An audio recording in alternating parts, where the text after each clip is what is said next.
Welcome. Hello, everyone. We are excited to be here on this Thursday evening. We've got an amazing lineup. It has been a long month, probably for everyone. That's what I'm guessing.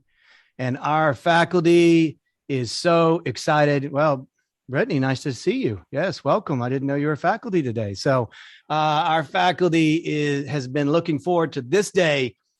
Probably for 6 months when we came up with this idea and pitched it to get a group to this point and finish SDS VP boot camps 1 through 4. So we are here. First group through. First groups through. So first ever, the inaugural. They can never take that away from you guys. That's it. Yes. Adam Hamilton, folks. Adam, what time is it? Adam. Hold on. You got to. It's a delay from Australia. You see, they got to translate his accent. So it's the COVID delay. The place is shut down. Delay. Yeah, they're shut down. So we're gonna get him lined up. We're back on. Okay. What time is it? What time is it, Adam? It's nice and early 5 a.m. So yes. There you go, folks. That's dedication right there. We might even have someone who isn't even here, and Adam's here, right? Beast mode. Beast mode, right? I'm ready to go. Rock and roll. We changed all your slides, Adam, by the way, so you'll do fine though. I'm sure you're a pro. Perfect. Guys, honestly, this is the third event for me today, and I couldn't be more excited. I think, Will, you have one today too? Full day. Luis Gonzaga and I gave a full day photography course to all the new residents at Florida. 27 residents. Wow. Nice. I was teaching SDS YP watered down for the first year PROS residents coming in today, trying to get them a vision for where they could be, where they could possibly be in y'all's shoes someday. That's for sure. And they're excited to hear about what can come from their lecturing professional speaking career. So let's get to the agenda. First, just welcome back.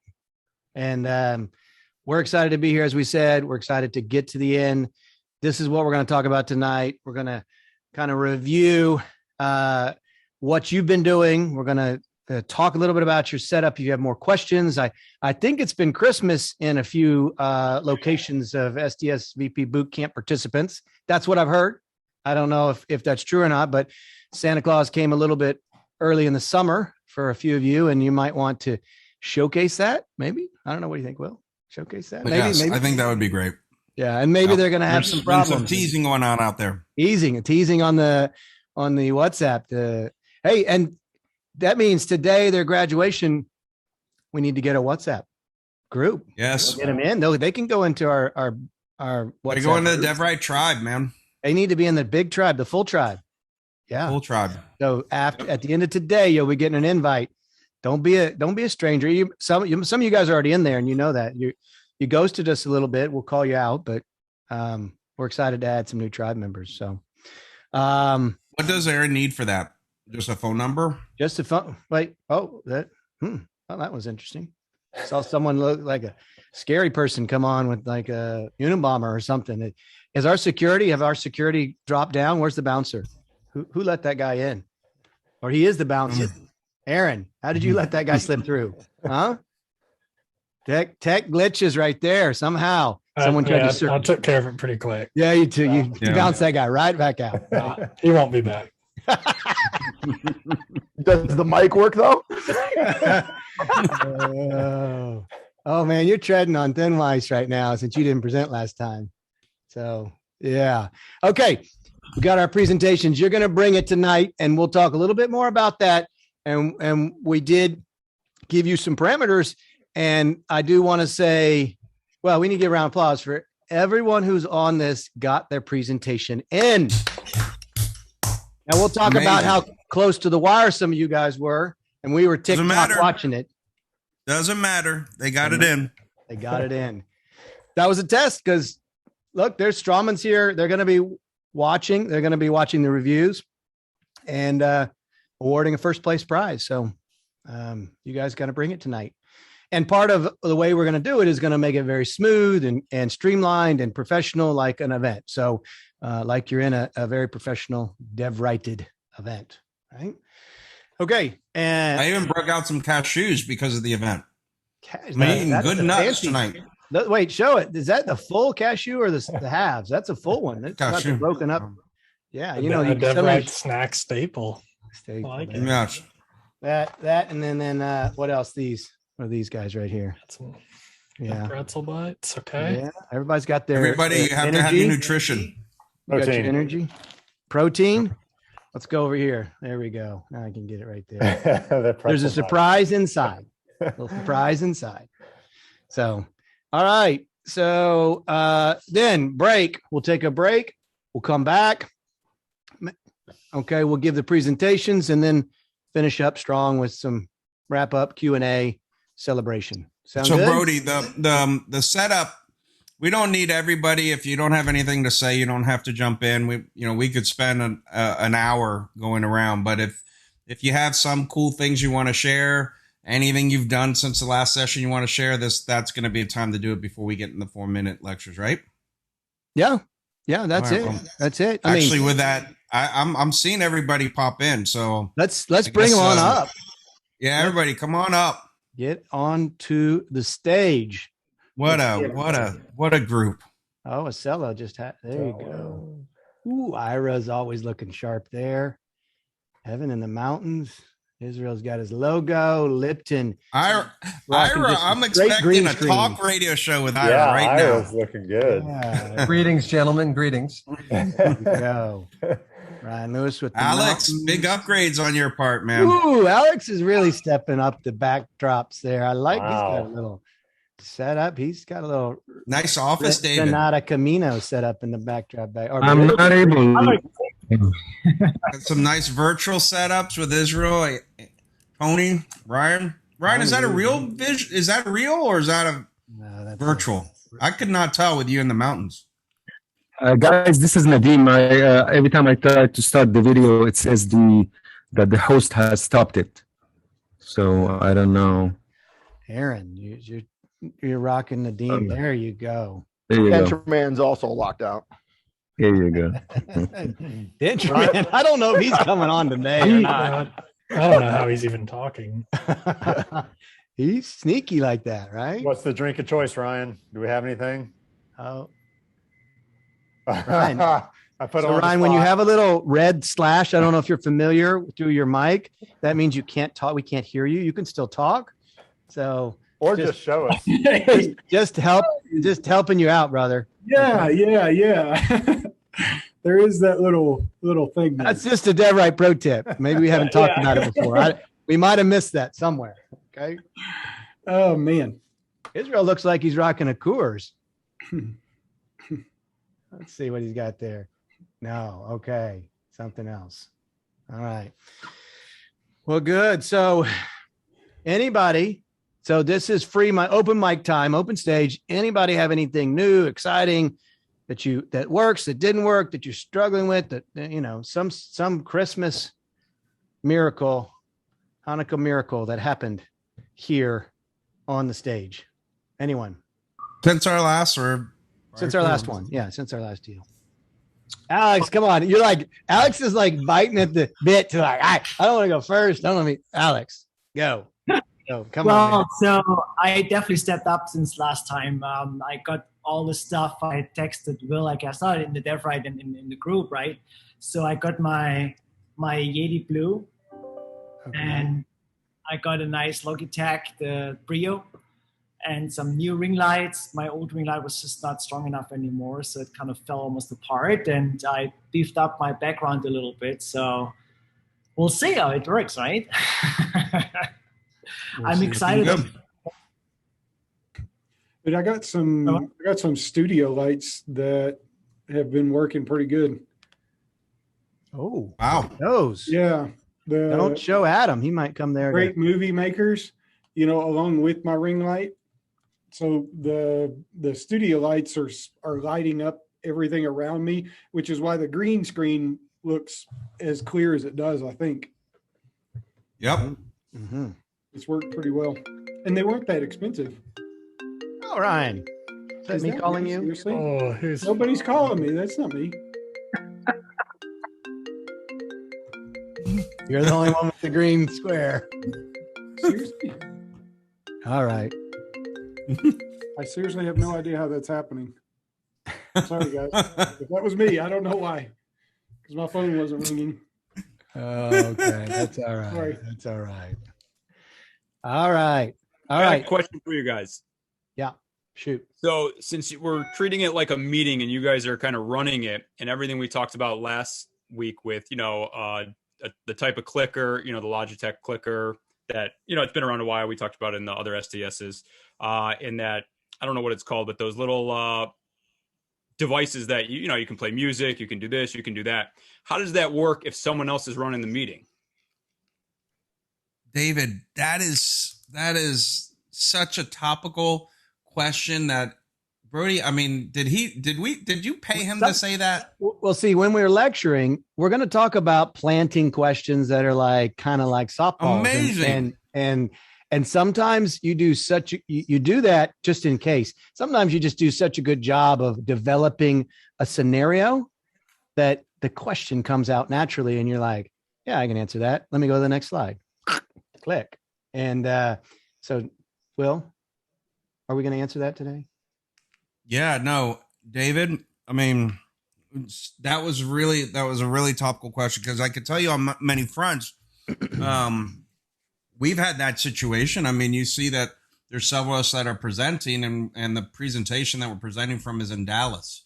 Now, in the past, we would use a program that would help us communicate to Brody that we want the slide advanced, but we have now refined the software to allow you all to advance your presentation on another computer. So you can have multiple presenters presenting you could advance from your cell phone or from your computer and advance someone else's slide. So you lose the benefit of the Logitech, spotlight, moving that around on the screen, but you can advance the slide. Or you lose the Stream Deck potential. There are ways around it, but they're glitchy. So the point of this one, those things we're sharing with you are everyday study club, user friendly deals that can enhance your experience. On this one, it's like a major meeting. And in a major meeting, you give up some of that for the meeting to control and make a very smooth transition throughout the presentations between speaker to speaker to speaker. Because you saw when we go off each time, there's bring it down and let's get your screen back up. And then which screen's on? Is it the wrong? You switch screen. Hold on. Can you hear me now? Can you see this? And when we're friends and we're talking, I'll get it. That's fine. But we wanted to give you guys a very polished, professional show type that if you do a corporate forum and it's virtual, this is generally how it's going to run. If you do an Apex event, symposium, this is the type of deal. This is how it runs. You got to be able to flow with this. And so you give up a little bit of your freedom there to be creative.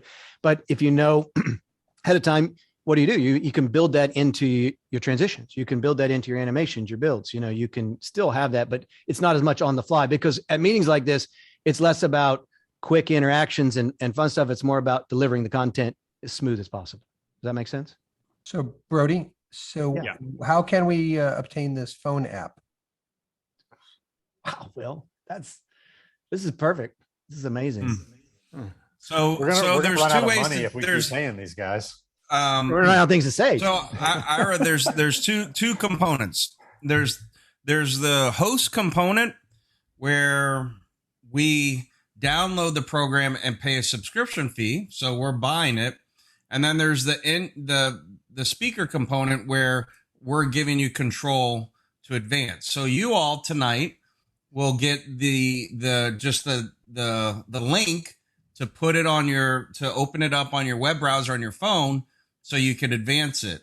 We have the program on our computer that will run it. So we'll be free. We'll be glad to share that program information with you, and you can set up your own subscription. But you do not need it for our services tonight because you're just advancing our presentation. Does that make sense? Sure, it makes a lot of sense. Okay. And so that gives you the opportunity to not have to buy the subscription for a service that you might use once or twice, maybe. But then if you like it, you could always say, gosh, it makes sense for me in whatever scenario. In the past, we've talked about Larry, who lectures, with a guy on the West Coast, and they're lecture together. And so then this application is very timely for them. It's something that they would really want to be able to use because it's hard to you get tired of saying, next slide, please. Okay, now go to the next slide. Okay, Larry, can you move it? And it's just, we don't want to do that. So there's lots of different ways to do that.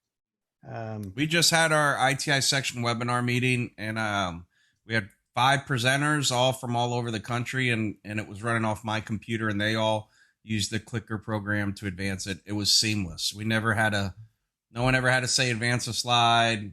It was just the screen had the presentation on it the whole time. It was a very smooth event without a hitch. So, well, keep going. You all are going to get to experience that tonight, right? Yeah.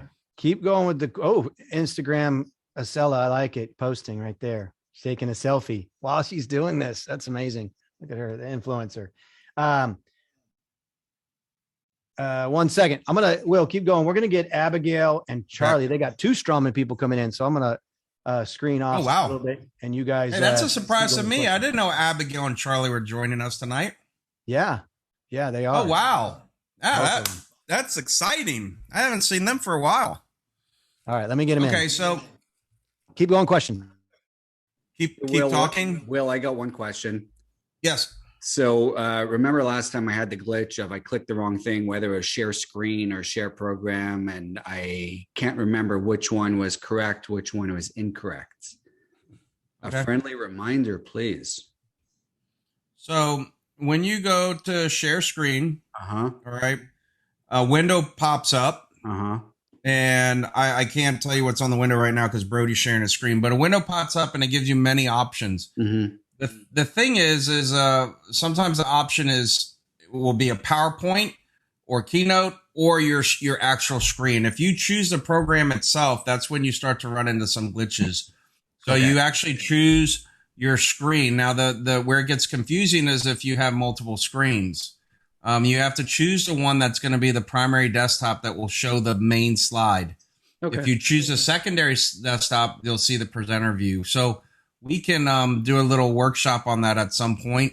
Adam, do you want to make a comment on the advantages of choosing the desktop versus the actual presentation program? Well, hang on, Will. If you, and the second tab over, when you open that window, it asks, you can select a portion of your screen. So you can be in presenter mode and just select what your actual slide is. So your computer screen will show like the rehearsal mode, but the audience will only see the actual slide. And that was a really good point. That's David. the workaround of having presenter notes and no one being able to see it from the the first and the third one we did versus this one. We have no presenter notes because we're not sharing our screen, but you have the ability to only share a portion of your screen. That affects the resolution though, doesn't it? Yeah, that was one thing I was going to mention. So it does significantly because it only takes a portion of your screen. It's only sending those pixels and it'll stretch it out to a full screen. So you find that the quality of that won't be as good as sharing an entire screen across there. And the difficult part of saying is once you start doing that, you have to select the area. So you'll notice there'll be a bit of kind of a glitch at the start while you're trying to get that set up. And that's one of the things that I think really in professional presentations, we want to try to avoid is having sort of your background come up. That's the one thing Israel you mentioned about, well, what if you share your desktop? Well, Dean Morton has a picture of his dog on his desktop. And every time he shares his screen, he has to go through the story about his dog and why it's on his desktop. Or, you may have a picture of the beach or maybe you're on vacation and, or you may have your emails open up. I remember in one of the ITI meetings, one of the Strummer people had a slide with all of her bank details just sitting there ready for everyone to see. And, you don't want that to be popping up. So sharing the desktop definitely has advantages once the presentation is running. but you don't want to share the desktop until that presentation is actually up and going. And there is a specific sequence on what buttons to click on how to do that. You have to press the green button on the bottom to bring up the share screen window, but then go back to your presentation and start the presentation before you actually click the blue button that says share once you've selected the window. That way your presentation will be running and they'll automatically share your first slide straight away rather than actually sharing the desktop and then starting the screen. Right? It's important we do it in that kind of order. The benefit of sharing the entire desktop rather than sharing the application window is if you want to use an advancer, like you're using Logitech Spotlight or some sort of pointer, or you move your mouse cursor and you want to point to something, if you share the desktop, they can see everything that you're seeing on the screen. So if you have the Spotlight, the magnifying glass, any of those kind of digital pointers, they will see that.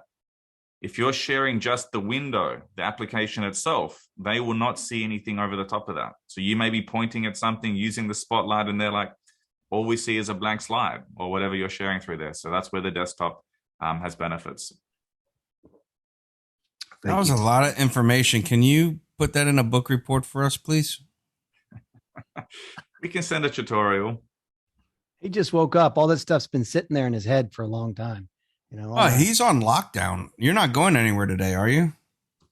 No, it's the East Coast is on lockdown. Here over the West, we're all still good. Oh, okay. I thought you said that there was like 2 people positive in Perth, so they shut Perth down. Not that I've heard of, but oh, dude, I thought you just told me that. Like there was at the airport or at the hotel, and then they closed you down. Okay. Maybe that was about 2 weeks. 2 weeks ago, we had a lockdown for 4 days. Okay. So that's all good now. Okay. Okay. So let's try and let's describe how it's going to work tonight. So, Aaron, are you free to get on? If were able to get Abigail and Charlie on, we may not. They're having some issues with, I think it's coming from Strawman maybe. Yeah, they're trying to reboot their computers, make sure that their Zoom's updated. So we're still trying to walk through it. So okay, so they wanted to see everything, and if not, we'll have a great recording for them to review and watch. And they'll get in when they can. So what's going to happen is we're going to take the speakers. Each speaker, you're going to go into a green room. All right, just like you would in a major conference, but this is a virtual one, and we're going to take you into our green room. You can do some tests, kind of. Powder your forehead and, comb your hair and comb your beard if you have one too, whatever that takes. Make sure your focus is on, make sure lighting's right, make sure everything's good before you come up on stage. All right. So while you're back there, aside from the first person, while you're back there, the lectures will be going on just like you're at a normal symposium. And then we'll call you up. Your presentation will be ready to roll. You'll advance with the advancer and do your presentation, and then you're done. And the next person's being called up. And each of you were emailed a form of 3 people that you're going to review. So everybody's going to review 3 people. The 3 people you're going to review are not during, right before your lecture when you're in the green room. So we made sure they were separated in the order so you can review them. So that gives us the opportunity for all of us to review you guys, plus some of the participants to also review from a participant standpoint. Peer reviews. So you're going to get a lot of great feedback from this event. And then we got a surprise for you about midway through where we're going to talk about some of your presentations to you in small groups. So based on what you do today. So a lot of real-time information coming at you. Now, Brody. Yeah. You've been known to sabotage a little bit. No, not tonight. No, you didn't do anything. No. I never do any sabotage. No, just Patrick. Uploaded. You see how this he drags out with him? It's forever. It's like burned into his soul because of his things that happened to him in boot camps. This is a virtual boot camp. So if things happen, they happen. They are not because of us. Planted. Not planted. No planted problems. We lost. So, okay, Ira's first. Ready, Ira? Are you ready to go? Let's go with Ira first. Brody. I'm just kidding. He jumped back in the chair. I had this loud air conditioner, and I didn't want it to click on. Yeah. No, dude, with that mic, it's not going to pick up the air conditioner, man. Well, let's, You're- hey, you're good to Aaron, go. why don't we take You the, guys got me shaking in my boots. Aaron, let's Hey. take the first participant into the green room. Okay. Brody, Brody, sure. wait, Brody. Yeah, hold on. When can my participants, my speakers, expect to get the clicker? Great question. We're gonna do it right now. We're gonna give it to everyone right now. Okay. All we're gonna ask is obviously don't click forward. And if you think, well, I'm gonna sabotage someone, then you're a jerk. But that's only for DevRight to do. But secondly, I can see who's clicking and who's not clicking, and who's trying and who's not trying, and I can turn you on and off if I feel like it. And Aaron has ultimate power to make James Angeloni to be out of focus 100% of the time. So that's just the way he's going to be tonight. Okay.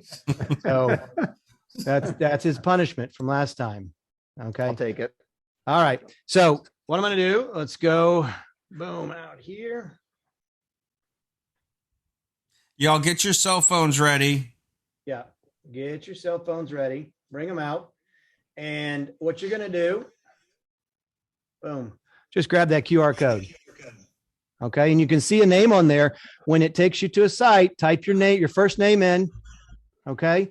And then we'll see populating here. Okay. Good. And then you'll be able to access the presentation. Now, we'll probably Well, you'd be able to advance the advance the presentation. presentation. Advance the presentation. Yes. And that means we all will, it's all one big presentation. So we have control over what's being shared. So please, you don't mess around with it when your colleagues are presenting, because you can throw everybody off. And we want you all to do insane tonight. I want Abigail and Charlie to be blown away. So we're all rooting for you. Yeah. Will, so is the on-off button on the clicker, is the black dot on the right side on or off? No, that just that black dot changes the orientation. So you can put it up or down. I see. Right? Okay. Can you put up that QR code again? You bet. Thank you. Now, what I want is Alex, test it out. Move us forward, and you're going to see Alex. There you go. Okay, Israel, give me a forward or backwards.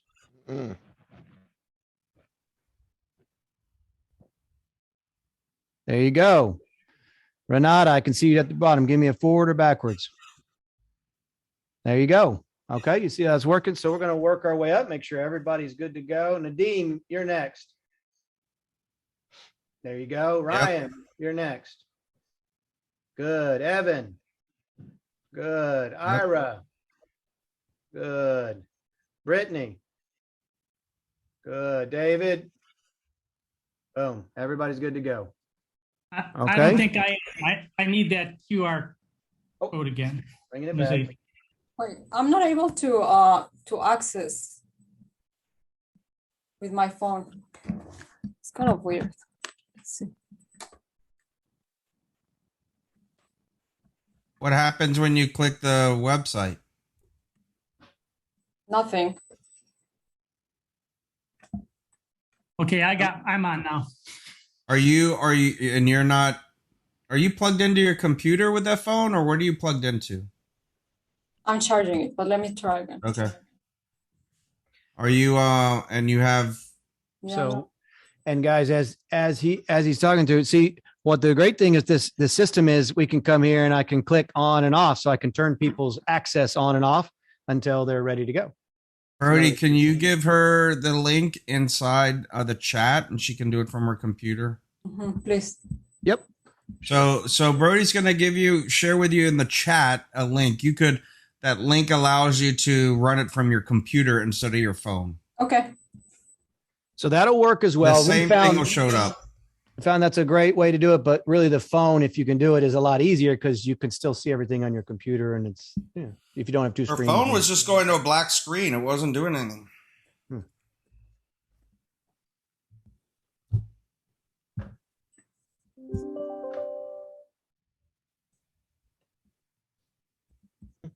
Okay. Am I supposed to see only 2 arrows? Correct? Yep. I see one you to now. the right, one to the left. I'm good. I'm me gonna a- use. Give me a click right or left. Let's see. We'll see that you can do it. There you go. Yep. Good to go. You're good. Hey, Thank you. hey, Brody, let me test mine to make sure. Okay. Who's talking? Is it Tony. Tony? Okay, go. Tony. Got it. I see it. Okay, thank you. You're good to go. Okay, Aaron, green room time.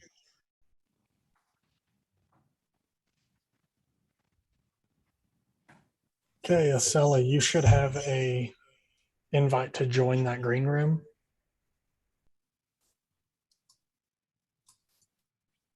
Do you see it, Acela? Oh, Michelle's There we go. in the green room.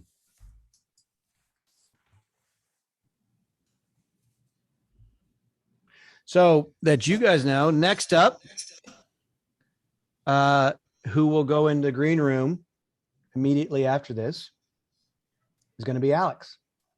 So Alex, expect a link to go into the green room and to talk to Aaron and make sure you look nice and pretty and everything's going. Not yet, just a second. Okay. All right.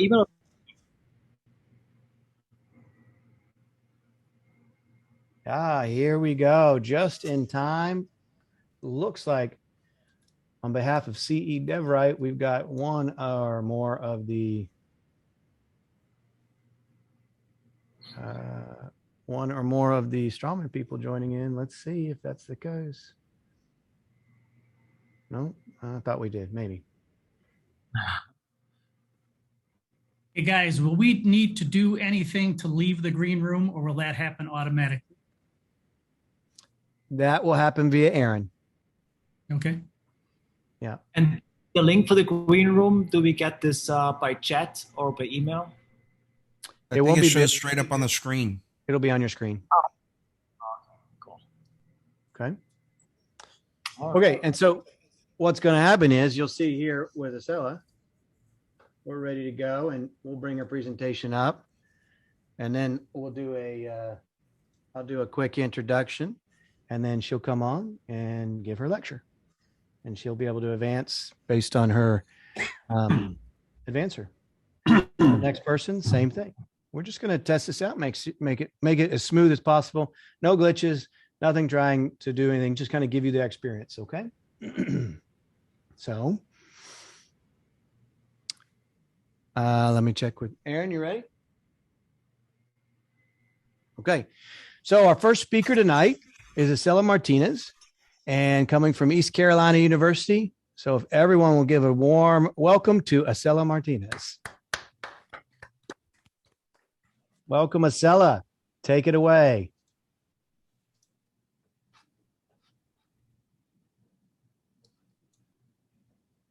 One second. Hold on. It's just like my clicker went to the other screen. Sorry.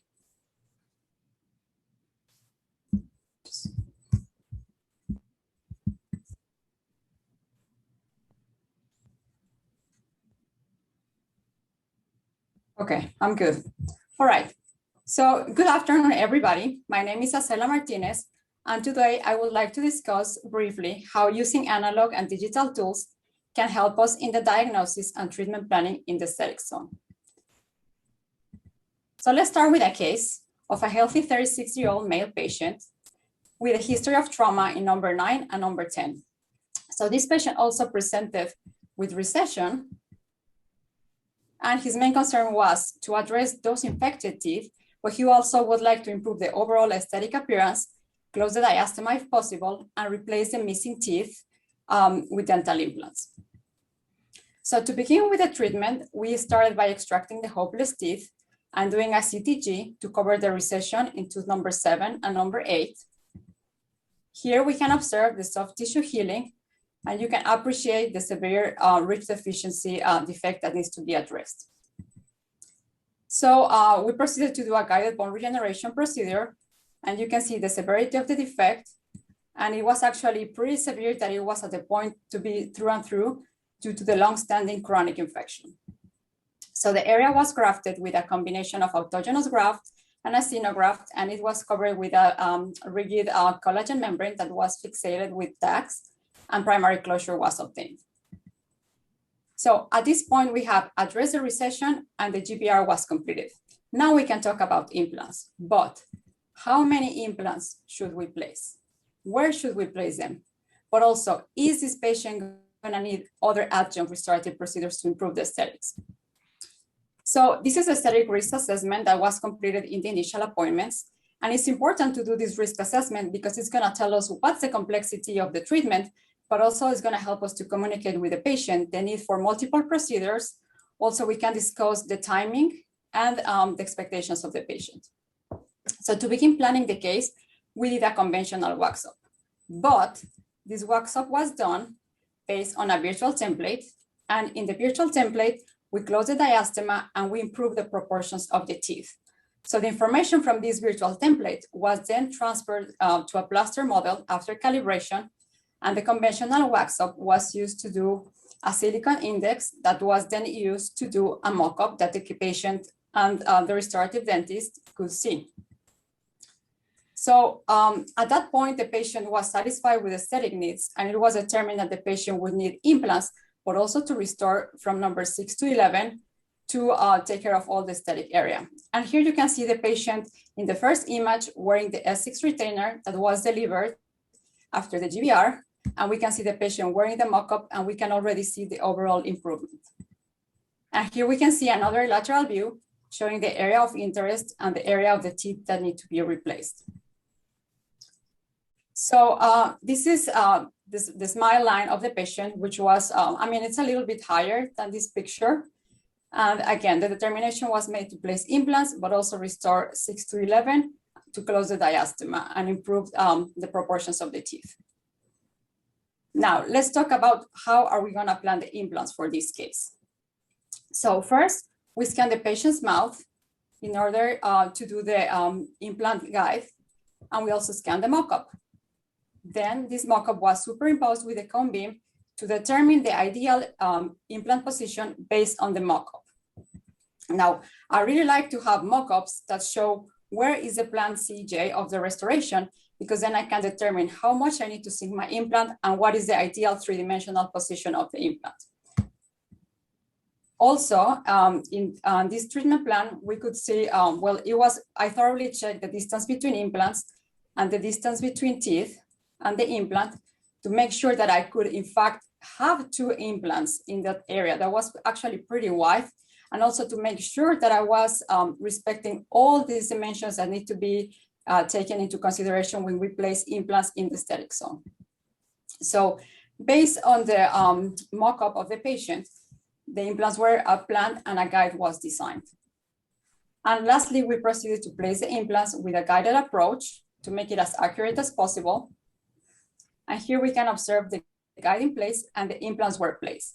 In this case, the implants right now are healing, and we elected to submerge them because the patient has a very deep bite and we didn't want to provisionalize right away. And also there's still a little bit some soft tissue deficiency, which will be addressed at the time of provisionalization and at the time of other restorative procedures. And I would like to thank you for your attention. To be continued. Thank you. Great job. Wow. Excellent. Excellent. Love it. Wonderful job. Okay. Acela, self-assessment of yourself between VP1 and that presentation you just gave. Amazing. Thank you. Wouldn't you say?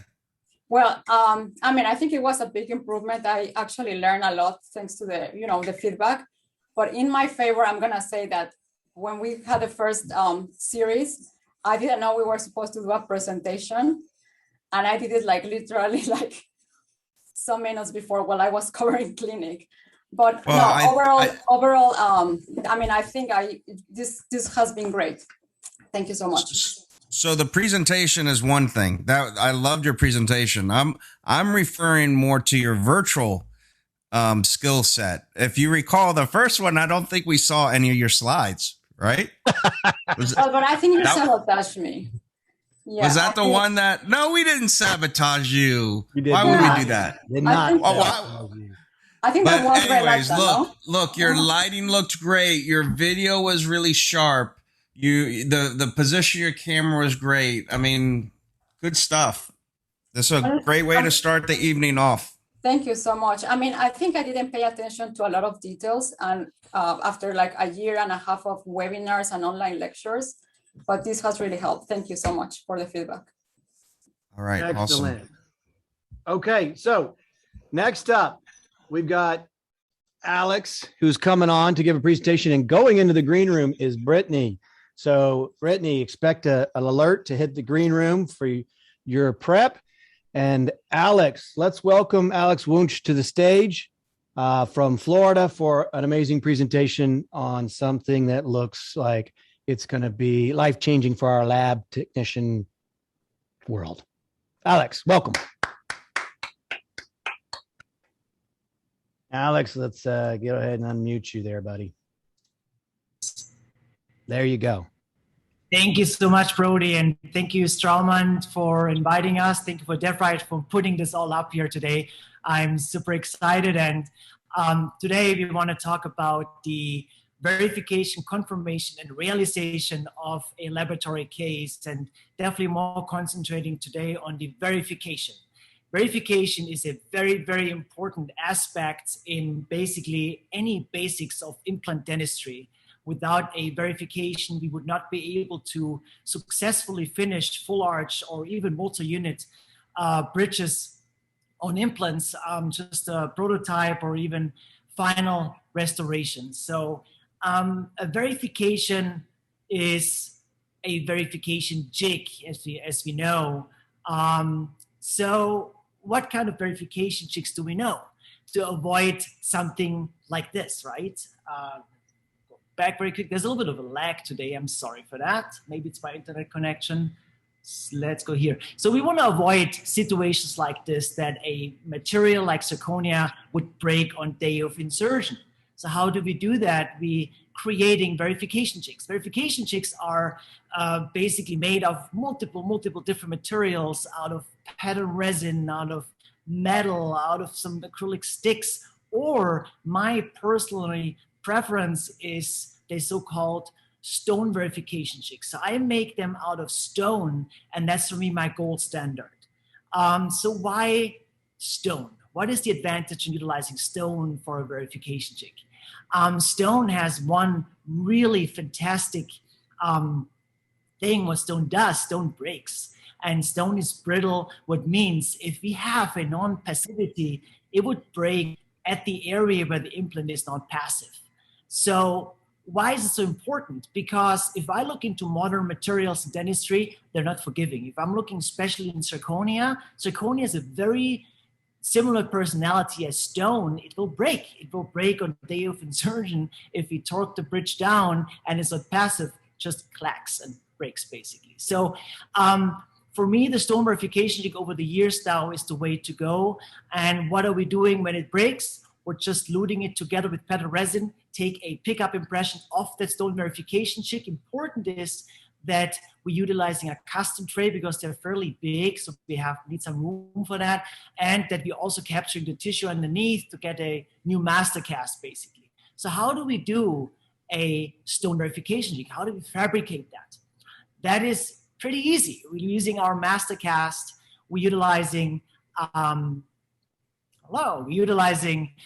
our impression copings or temporary cylinders. Important is that they're non-engaging, and boxing them with a little bit of wax, and then basically pouring a very low expansion die stone into that little mold what we just created. What you see on the video on the left side here, we usually do that at night before we go home. That gives the stone all night to basically dry and set and be good for the next day to remove. What I realized literally since I'm doing this, I do not have any zirconia hybrids or zirconia bridges. They break on day of insertion. And that definitely did happen over the years before I started using stone verification jigs. That actually prepares us as a basis to now go into deeper the restoration, to now go into prototyping and into the final reconstruction.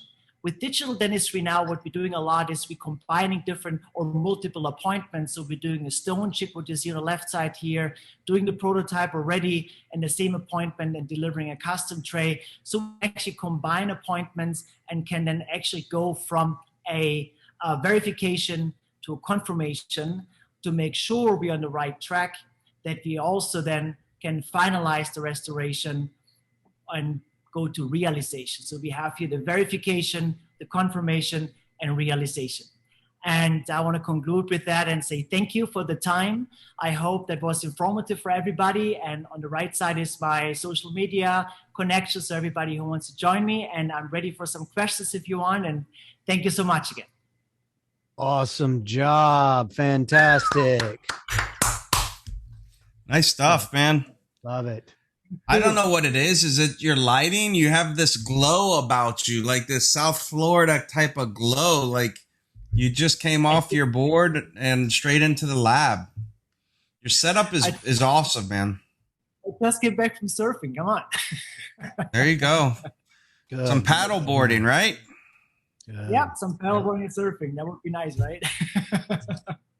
All right, our Good next stuff. speaker in the green room is about to come up. Before she does, we want to announce that the next participant going in the green room is David Lipton. So, David, expect something to come up on your screen so you can go and get prepped.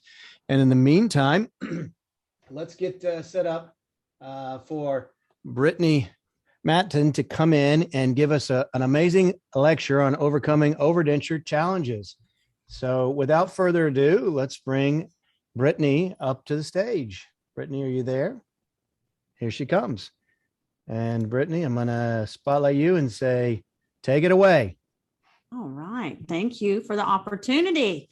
Today, we're going to be talking about overcoming overdenture challenges for patients.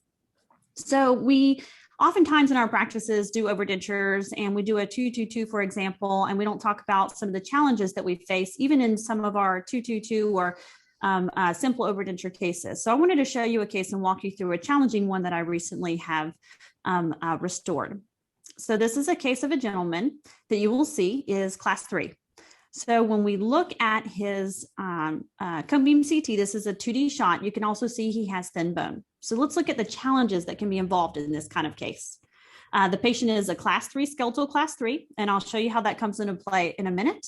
He's also a Siebert class 3. He has vertical and horizontal bone deficiencies. So at this point, we have to decide, are we going to perform ridge augmentation, or are we going to perform alveoloplasty to place our dental implants? And if we do something like ridge augmentation, is that going to violate some of our restorative space?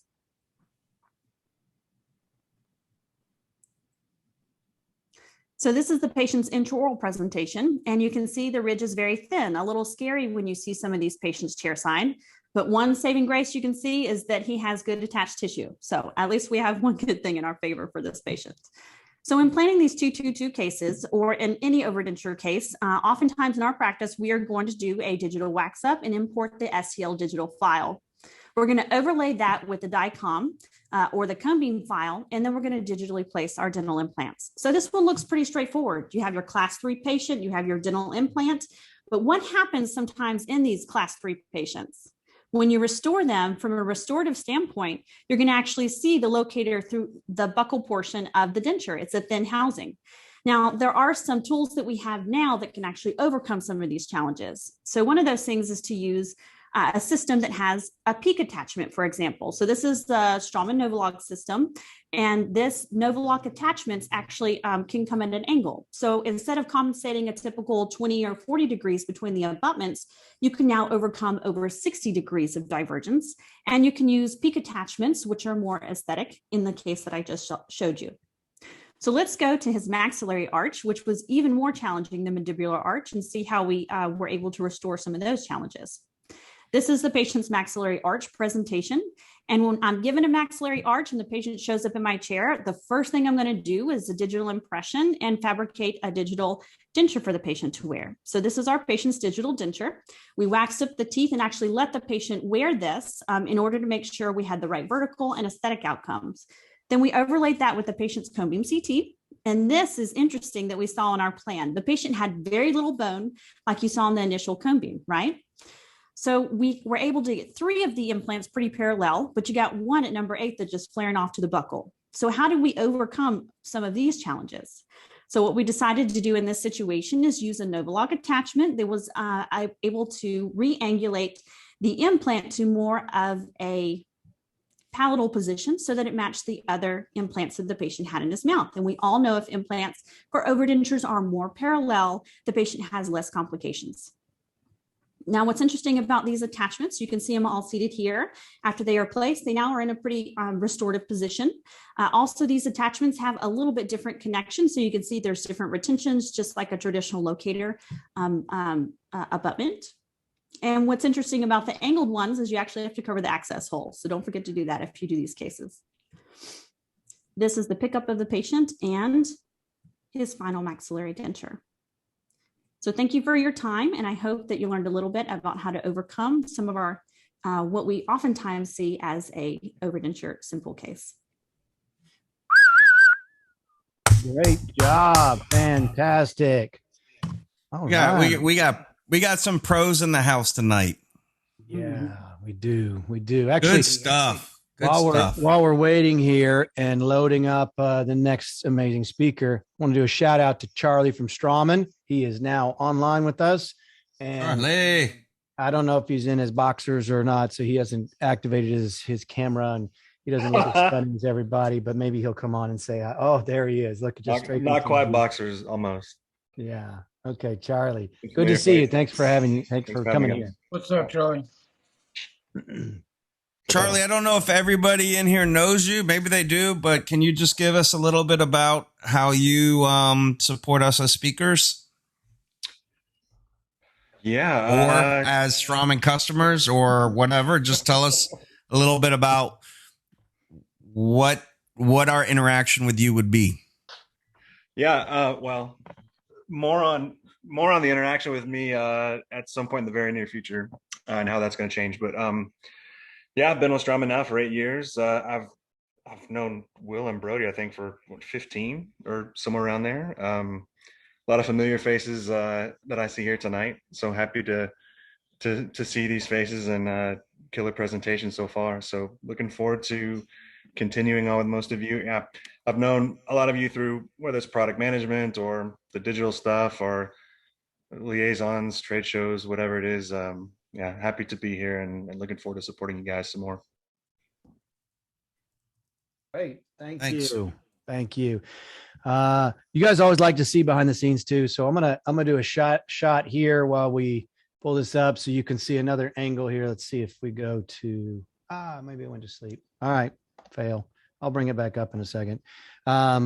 So what the setup looks like and how we're managing this production, because today the production, we're going to talk about small production through big production in ways that you can enhance your production at your home, but also if you're helping other people. One of the things we like to push for as our SDS grads, like if you're in the house and someone's up there and it's good to say hi or whatever, they know you're an alumni and they know, hey, if I have a problem, I can call on someone, they can help me out. And I can honestly tell you probably about 5 or 6 lectures I've gotten throughout the years are simply because I was there. I walked up, calm, cool, collected. I saw there was a problem.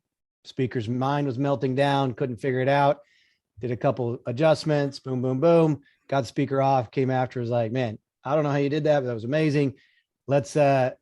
I want to thank you. Do you lecture? I was like, yeah, of course. And he's like, man, I want to get you to my club just because of the way you saved me. I don't even know anything else about me. So you're learning a lot of valuable lessons to give back, pass it on and perpetuate greatness out there on the lecture circuit. So, so before we bring up the next speaker, which is going to be David Lipton, next after David's going to be Evan. So Evan, I want you to look for a green room invite for us and hit that. And then we will get David Lipton ready to go. I think he's in the last little bits of prep. So our next speaker tonight is Dr. David Lipton, coming from Michigan.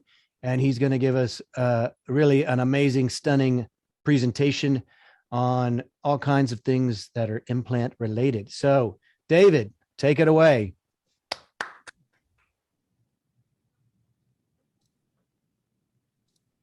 David, you got to unmute yourself.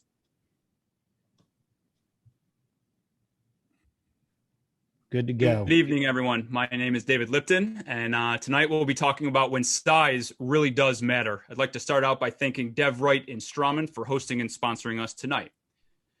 Now, when I look at this image, I think of two things. One, what the heck is wrong with the person that parked the car, as well as do we have something that could actually go in that spot?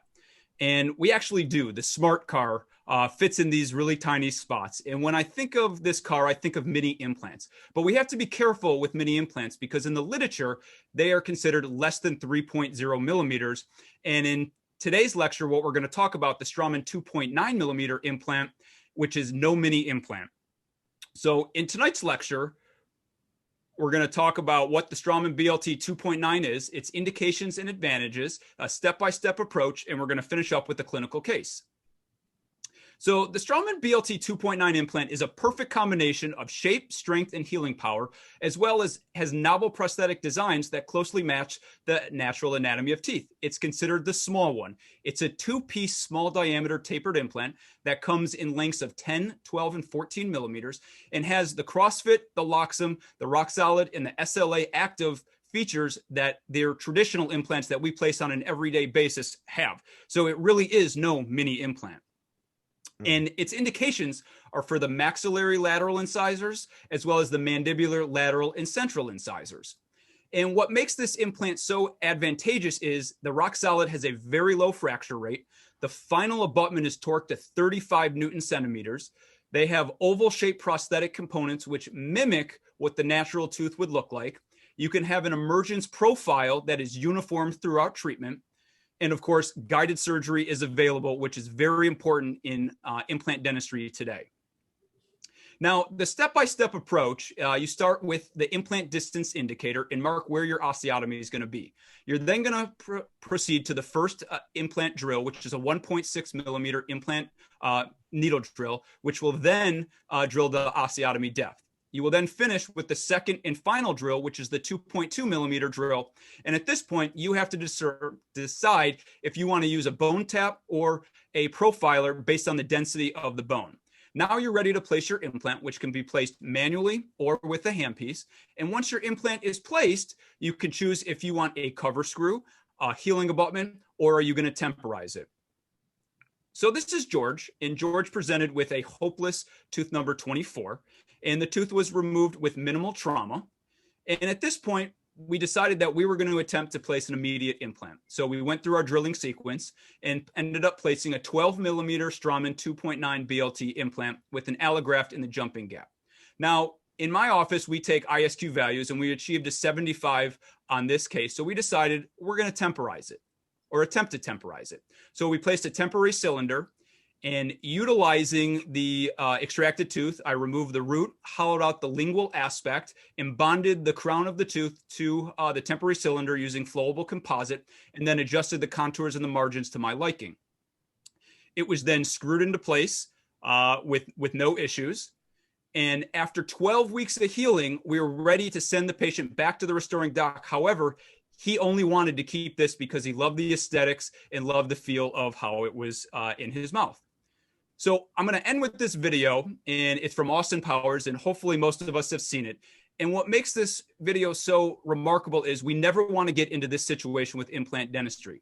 And since the release of the Straumann 2.9 implant, with all the characteristics we just talked about, two-piece implant, all the surfaces, all the characteristics that make it more of like a traditional implant, it's been a game changer in my office. And with that, I'd like to thank you very much for your time and attention. Nice job, David. Man, you threw every single trick and known trick with Keynote into that one. He unloaded the sink. The only bad thing was this clicker thing. There's definitely a delay. Yeah, I would agree that in some places there's a delay. It depends on your internet, and but there's always going to be just a little bit. And so part of that is going in and kind of adapting on the fly and getting used to it. Because let me tell you an amazing story. Now he's not going to want to hear it, but once upon a time we were over in Europe, and one of the DevRight rock star speakers was going up on stage, and he was gonna, in front of, 3,000, 4,000 people, gonna try a new advancer that had never been used before. It was, and all the guys were on the front row, and he walked up there and He had a big iPad, and he was going to advance his presentation from an iPad. And this was, I don't know, 10 years ago or 8 years ago, something like that. And got up there and killed the intros. Title slide was amazing at the beginning, opening slide. And I could see him tap and then he tapped again. I realized it wasn't advancing. You know what this guy did? He just laid the iPad down, started walking across the stage, grabbed the other advancer and kept going and just kept advancing like nothing ever happened. And everybody was like, oh my gosh, no one else knew what was going on. And that was Will Martin. And the ability to adapt on the fly and to adapt to whatever device you're using, because you're not always going to have everything you need where you go. So far, it's been a great job. You guys have done a great job at that. Sorry. Yeah, and obviously this is you guys are thrown on a stressful moment. You've never used this clicker before, but imagine if we were in a meeting together, there'd be rehearsal and you would have it down. So there is always a little delay, but I think everybody's doing amazing. I don't know. Hey, Brody, can I ask you a question? Yeah. Who picks the winner? Because I don't want to be part of that. Well, there's multiple. Remember, there's a Strawman winner, and then we have a DevRight winner, and the DevRight's based on what did we say? Most improved. It's the biggest jump from start to finish. So Strawman's offering a winner as well. And oh geez. Yeah. So get your little hiney in gear. Well, you're gonna have to assess this. I think James is dancing. Okay, so we're gonna keep this show moving, and next into the green room is gonna be Ira.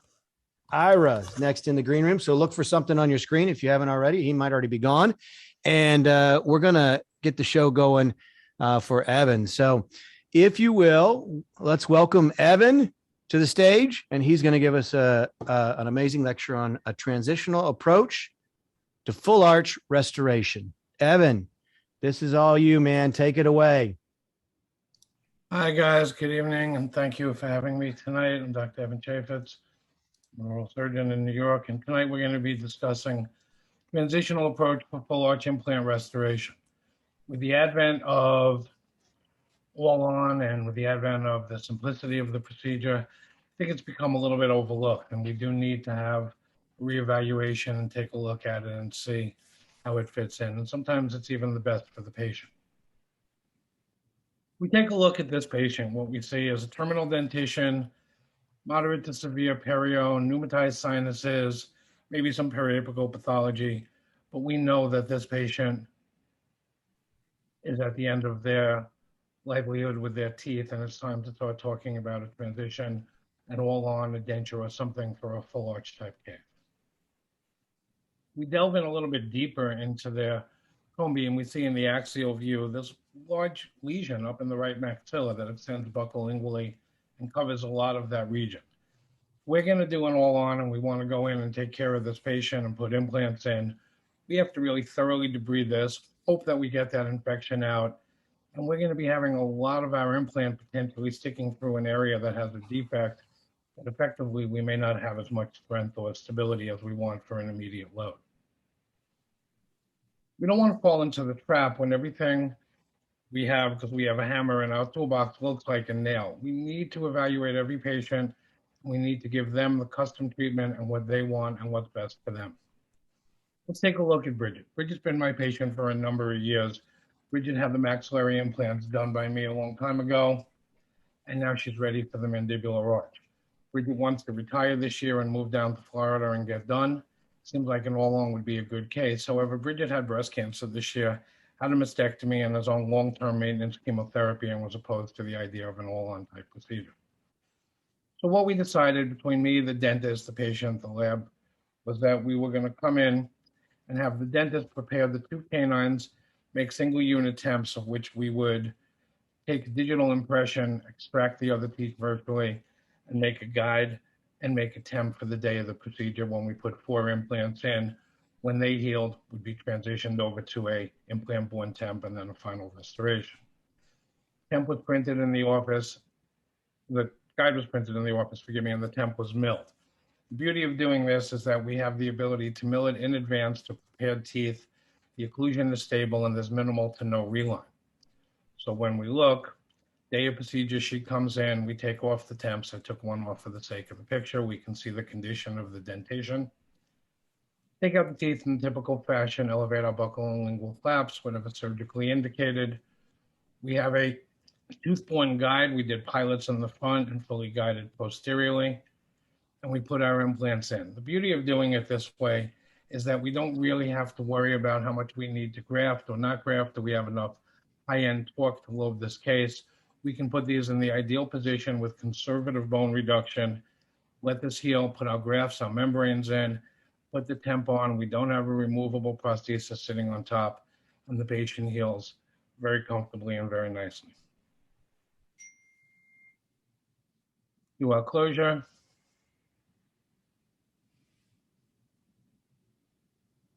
And seat out temp. Temp was made in advance. Like I said, it's already adapted to the margins and the preparations. It wasn't cemented here. And we put that in, cement it, and they don't have to worry about going to the dentist after sedation or anesthesia in my office. Here we see the final radiograph, and the patient goes on to heal, and at which point, at stage 2, we will take an impression and then transition them to the next temporary prior to the final. This case I did with Ira. It's a great case. The patient did not want an all-on, and it allows us to go from a dentition like this to a final FP1 type restoration with healthy tissue like this. So it's a procedure that should be reevaluated and used more often, I think. Thank you very much. Great job. Great job. Nice. Good stuff. Yeah. Excellent. Thank you. I'm getting frustrated, Brody, because I'm critiquing and I want to be learning because everybody's throwing out some good knowledge tonight, and I'm so busy writing these reviews that I'm missing this opportunity to learn something. That's good. That's good. That means they're all great. Well, next up, we're about to bring up Ira, but in the next breakout room was going to be Israel. So Israel, look for a breakout room to get in that green room, get yourself powdered up, ready to go, smiling good, sounding good. Aaron will help you in that green room. And in the meantime, we're going to get Ira up on stage. So our next speaker is Ira Langstein, and he's going to talk to us about implant restoration, retention, screw retained, or cement retained. So if you guys will, let's all welcome Ira to the stage.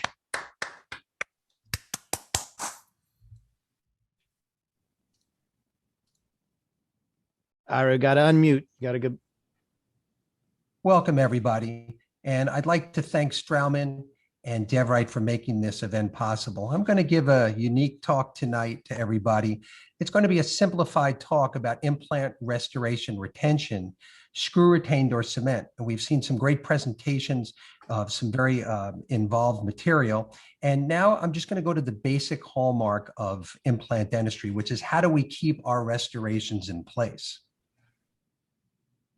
Now, there is a debate that goes on in our field, and the debate has not been settled yet to date. And that debate is complications of cement versus screw retention, and what would we choose and how would we deal with some of the side effects.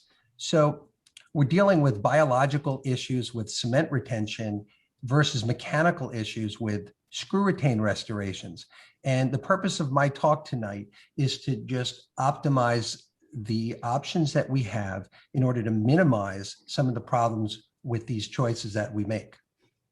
Now, cementing implant restorations has a lot of advantages. The predominant one is that these restorations tend to look more aesthetic without a screw hole, but there are some side effects, and these restorations can come loose.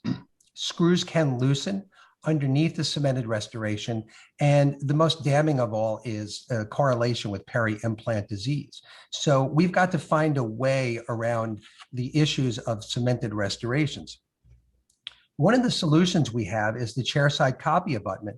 Now, that's a very fancy way of describing bite registration material, which we insert into the restoration and sort of make a rubberized die at the benchtop. What we can do then is actually externally or extraorally place the cement on the restoration, and we're going to extrude a lot of excess material. And by doing that, we're going to save ourselves a tremendous amount of cleanup. So this is not a perfect answer, but it certainly helps quite a bit. Another option we have are supragingival abutments. And this is especially useful in the non-aesthetic zone where we can cleanly get access to cement. But cement has issues, and these are two ways that we can really help out with that. In order to optimize our cement placement as well, or our abutments, we would use an abutment placement jig. And what the abutment placement jig does, it allows us to actually place the abutment in the jig. We get an intimate occlusal fit, and then our restoration is placed, and we know that our abutment is exactly where it needs to be. So if we utilize the chairside copy abutment and we utilize the abutment placement jig, we can optimize our cement restorations. Now, in screw retain restorations, we're facing mechanical problems. There's chipping and there's loosening as well. So we're trading the biological really for the mechanical problems. And chipped porcelain is an issue because our occlusion is a bit truer when it comes to screw retain restorations. You know, essentially what's happening now is we don't have that fudge factor of cement, so things won't pop off, they're going to chip. And screws can become loose as well. One of the ways around screw loosening is double torquing. And what I tend to do is torque to 32 newtons. I wait about 5 minutes. I go back and retorque. Now, this anecdotal information that I'm providing has virtually eliminated screw loosening in my practice. In addition, we recommend using a vario base, which is a titanium abutment, a stock abutment, and that also helps us in terms of situating the ceramic crowns. Now, in order to minimize fracture, we try to stay with monolithic material, either Emax or zirconia. Finally, for either screw retain or cementable, this slide will really illustrate what we need to do to emerge out of the tissue. With stock abutments, we tend to use those for shallow implants because sometimes it's difficult to place them and will actually emerge out with the ceramic. With deeper channels, we can mill a titanium abutment and then we can actually thin it out and then emerge out with our ceramic. So in conclusion, number 9 here being a cemented restoration, we're using a chairside copy abutment and we are cleaning our cement diligently. We're using an abutment placement jig. Here in our screw retain restoration, we're using a deeper channel, narrow, and we're able to eliminate ceramic fracture. And by using these hints, we're able to go ahead and minimize the negatives that are associated with cement or with screw retain restoration. So I want to thank everybody for attending. I'm going to stick around for some questions. And again, many thanks to DevRight and Straumann for their assistance in this program. Fantastic. Great stuff. Great stuff. Love it, man. Great job. I just need to screenshot him, man, because he looks like he's ready to give us just this talk show. I'm waiting for the guests to come right up and he goes at it. Yeah. Actually, I'm going to be on the midnight. I'm be on later tonight. I'm so envious of your hair. You and Wunsch, you guys have just cool hair. I always have to look at Brody with this stuff, but you guys got Brody beat. So thank you. Sorry, Brody. Get him off my back. I enjoyed it, and I want to thank you guys personally. That I've done a lot of speaking, and I sometimes I speak for hours online and hours in front of crowds. But really, to condense this into a 4-minute talk has just created a whole different mindset, and really to pay attention to the details. And I really appreciate it. I mean, very detail oriented. Great. Yeah, the thing is it's like, give me an hour to speak and that's a piece of cake. Tell me I have 17 minutes, 10 minutes, 4 minutes. It's stressful, just beyond stress. Absolutely. Because we all want to share knowledge. I mean, that's why we're doing this. We want to share knowledge.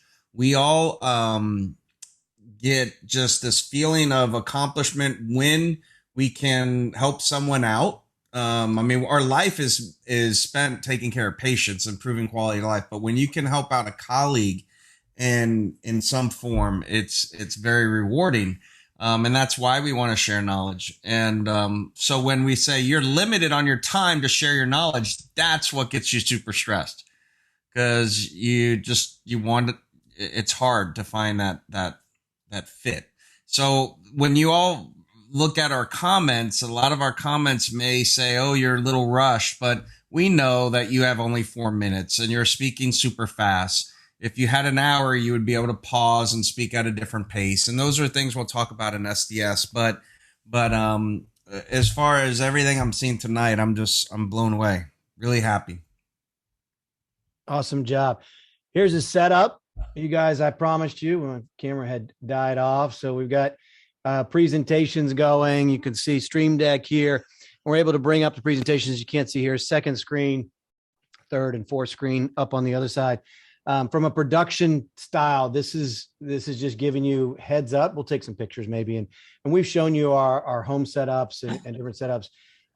This is something that will continue to morph and continue to change over time as you continue to give these virtual presentations, because they're not going away. And to the point that Ira just said, the 4 minutes and all, like, there's gonna be some opportunities coming up. Promise you, trust us, where you're going to be asked to give presentations that are fairly short, little bits of information at meetings, little bits of information at online events, and then transitioning to that virtual kind of education platform. It's going to continue. So you're going to be so far ahead in the ability to do that.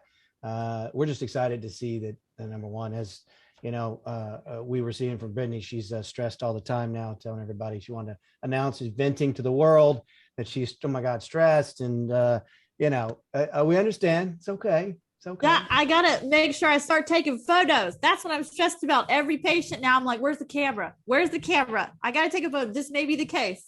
Oh my gosh. Hamilton's like freaking out about how excited he is for that concept. So, all right. So, next up, we've got Israel. Going into the green room is James Angeloni to try to get his life in focus. That's been a struggle. And we know that over the course of many years, he's tried to focus down on one or two things. And that's been he likes to do a lot of things. So James, look for the invite to go to the green room.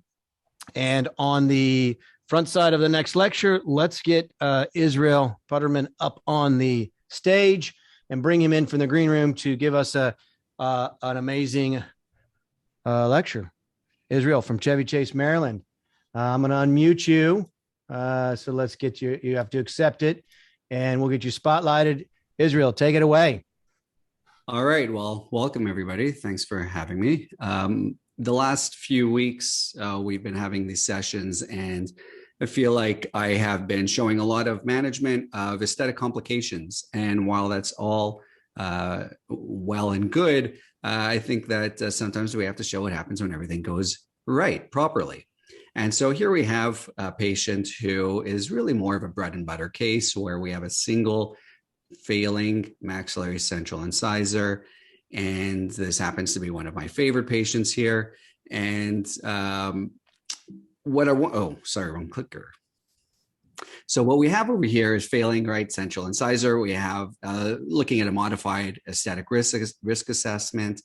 Looking at her biotype, I'd characterize this as a thicker biotype. The scallop is somewhat flat. I would not call that definitely scalloped. Tooth shape, they look at the long contact between the central incisors, and we're looking at a square tooth form. Everything seems to be pointing towards low risk. The adjacent teeth are not restored. The one higher risk aspect here is her smile line, and we'll be able to show that a little bit later. But looking at the tooth, we look at the CT scan, and we can see that it does have a chronic apical infection that really developed a deep pocket, a deep probing depth.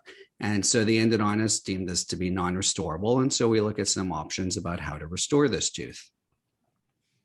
Again, looking at the aesthetic risk assessment, now we can include that the patient does have an infection, making it a little bit higher risk over here. But looking at the 3D CT scan, you can really see how there is ample bone towards the palatal aspect, where I feel that we can avoid that apical infection and still have really good bone to be able to place an immediate implant into. So looking at the occlusal view over here, you can really see again that thickness of the tissue that Patricia has, and we're trying to maintain that contour. And when we have a thinner biotype, we often maintain that contour with either biomaterial or with a connective tissue graft. But in this case, I didn't deem that to be necessary. So I take an intraoral scan, send it off to my lab. And in order to place this implant in the ideal position, I'm going to be using a guided, static guided system. And so what I get back from my lab is this information, and this includes the implant information, and this is a BLT 3.3 by 14 millimeters, and other important information needed for the guided surgery, which is really about the guided drill, the length of the drills that are going to be used, and the cylinder height, and also the sleeve position. That's the important information that we get from this. And looking at what we actually receive from the lab, I get a 3D printed model. I get the actual 3D printed guide. I get an Essex retainer, and I get one little extra piece over here, which is a customized healing abutment. Now, typically, what we do is everybody wants to place an immediate provisional restoration. In this case, she has a very deep anterior bite, and so an immediate provisional is not always indicated. And if it's not indicated, then we have to start to look at some alternatives. It does not mean that we need to use a standard round healing abutment, which we all know is insufficient to be able to develop the soft tissue. In this case, I'm using a customized healing abutment, which is really just an immediate provisional that is planned digitally, cut off at the gingiva. So it has all of the gingival aspects, the gingival advantages of an immediate provisional, just without the additional risk due to the deep anterior overbite. And you can appreciate the contours that really are maintained over here. We have that interproximal peak of tissue to be able to maintain the interproximal tissue as best as we can. We have the facial contour to be able to maintain the facial tissue as much as we can. So it all comes down to, of course, minimally invasive procedures, and take out this tooth using forceps, minimally invasive, and place our static surgical guide into place. Use that guide to place an implant, and then place that customized healing abutment. You can appreciate that it does maintain the interproximal peaks as best as we can with the peaks of the healing abutment. And also the facial margin is just slightly coronal to that of the adjacent tooth. We always want to develop the tissue to be just a little bit thicker, a little bit more coronal than what we actually want in the final restoration. Always better to remove later on rather than try to add. This is looking at the position of the facial tissue on the day of the procedure, and you can appreciate how it's well maintained. This is how she looks after 2 weeks of healing.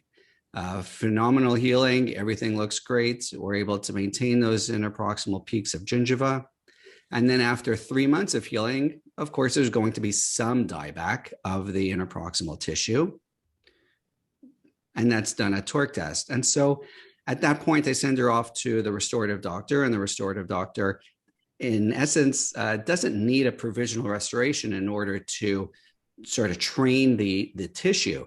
All she needs is a final restoration, as long as she comes to an agreement with the patient regarding shading and whatnot.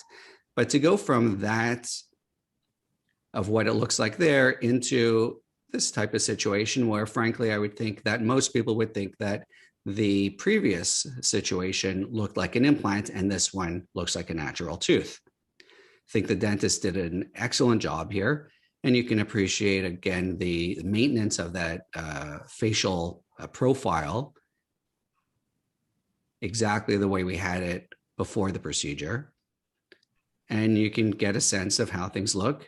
Tissue, very healthy. You can see the stippling. You can see the facial margin. You can see the interproximal gingiva.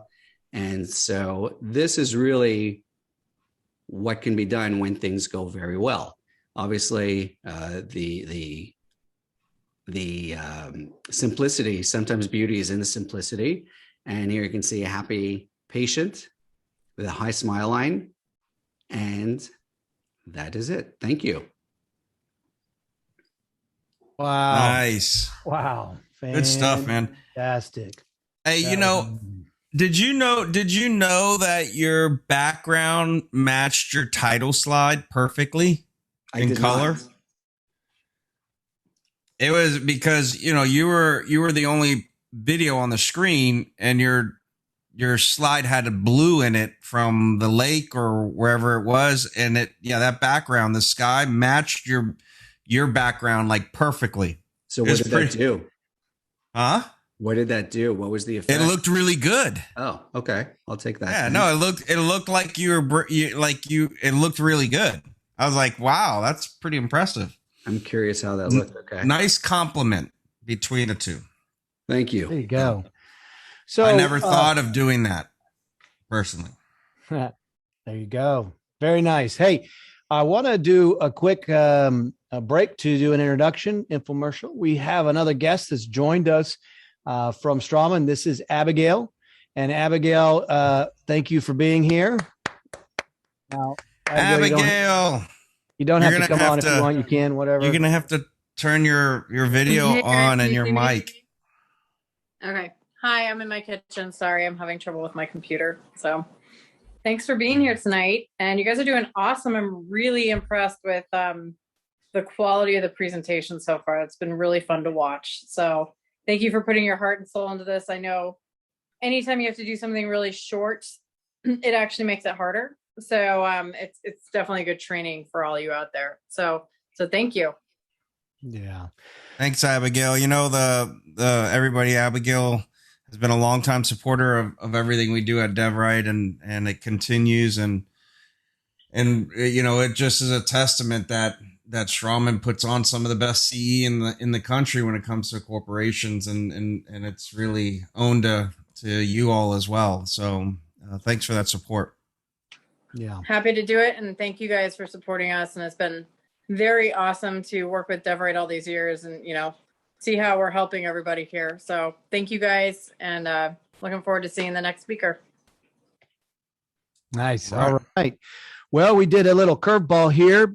We had a tech glitch, so we decided to move on because the show must go on. And so next up is going to be Nadim Baba from the West Coast. So we're going to head over to California and get him up on the stage. He's in the green room now prepping, and what was great about him was on extremely short notice.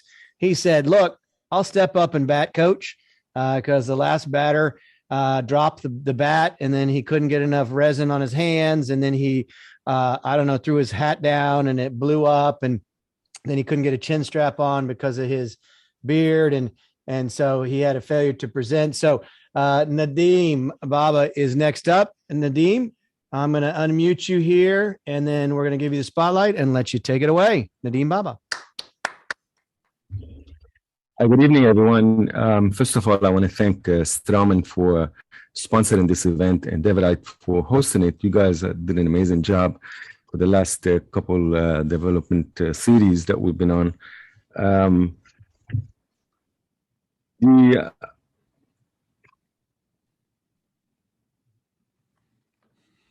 In today's world, the populations are getting older. People are living much longer, and there's also in a rapidly increasing patient base, and there's an increasing complexity of patient cases, and there's an explosion of modern technology. So people are living longer, people are holding their teeth longer because of the technology. But if you look at complete edentulosum globally, the percentage of people that are between 65 and 74 with the loss of natural teeth, it varies among continents and countries.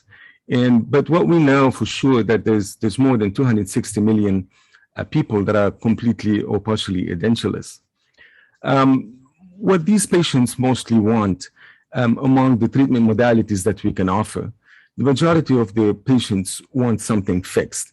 And their choices also always fell into the implant fixed complete dentures.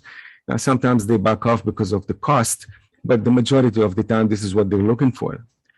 So when you try to go into the diagnosis and treatment planning, there's multiple things that you have to look at.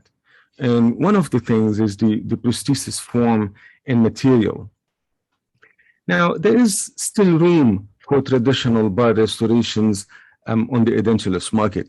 Now, people think that traditional bars are not going to be used or so on and so forth, but the reality is that they are always going to be used, and there's always room for that. And Straumann kind of understood that, and they went into the market with a lot of strength. They introduced the smile in the box concept, and that concept along with the new BLX implant has also pushed Straumann to enlarge the portfolio and get CARES advanced bars and bridges that I'm going to be discussing tonight. Now, the next generation of SRBBs solving for edentulous restorative needs in digital dentistry, Straumann not only are going to fabricate these SRBBs for the Straumann implants, but they also are going to provide them for the Neodent, the Medentica, and also the Nobel Biocare, Zimmer, Biometri, and then Supply Sirona.